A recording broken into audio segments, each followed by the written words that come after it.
যখনই আমাকে বেছে নিতে হয় পাহাড় ও সমুদ্রের মধ্যে থেকে যে কোনো একটি, তো সেক্ষেত্রে পাহাড়ের প্রতি আমার একটু বেশিই পক্ষপাতিত্ব থাকে।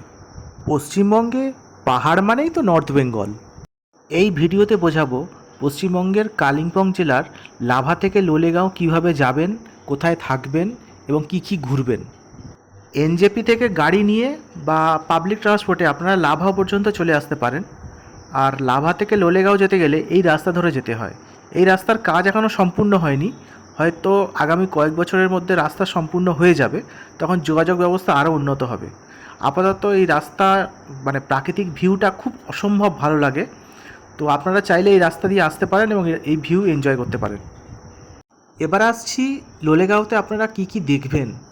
বন্ধুরা, আবহাওয়া এবং ভাগ্য যদি ভালো হয় তাহলে লোলেগাঁও থেকেও কিন্তু কাঞ্চনজঙ্ঘার দেখা মেলে। তো এছাড়া আরও অন্যান্য জিনিসও দেখার আছে, তো সেইগুলো আমি লিস্ট করে দিয়ে দিচ্ছি। এবারে বলছি লোলেগাঁওতে থাকবেন যেখানে। লোলেগাঁওতে থাকার জন্য অনেক জায়গা রয়েছে, হোমস্টে আছে, বিভিন্ন হোটেল গড়ে উঠেছে নতুন করে এখন। এছাড়া ওয়েস্ট বেঙ্গল ট্যুরিজম ডিপার্টমেন্টের ঘরও পাওয়া যায়। তো আপনারা চাইলে ওয়েস্ট বেঙ্গল ট্যুরিজম ডিপার্টমেন্টের ওয়েবসাইটে গিয়ে ওয়েস্ট বেঙ্গল ট্যুরিজম ডিপার্টমেন্টের ঘর বুক করতে পারেন। তবে এটা কিন্তু একটু আগে থেকে বুক করতে হয়, না হলে কিন্তু ট্যুরিস্ট সিজনে এই ঘর পাওয়া মুশকিল আছে।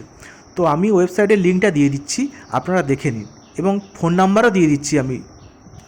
তাহলে আজকে এই পর্যন্তই। আপনারা নর্থ বেঙ্গল থেকে ঘুরে আসতে পারেন ছুটি পেলেই, আর এই চ্যানেলটি সাবস্ক্রাইব করবেন।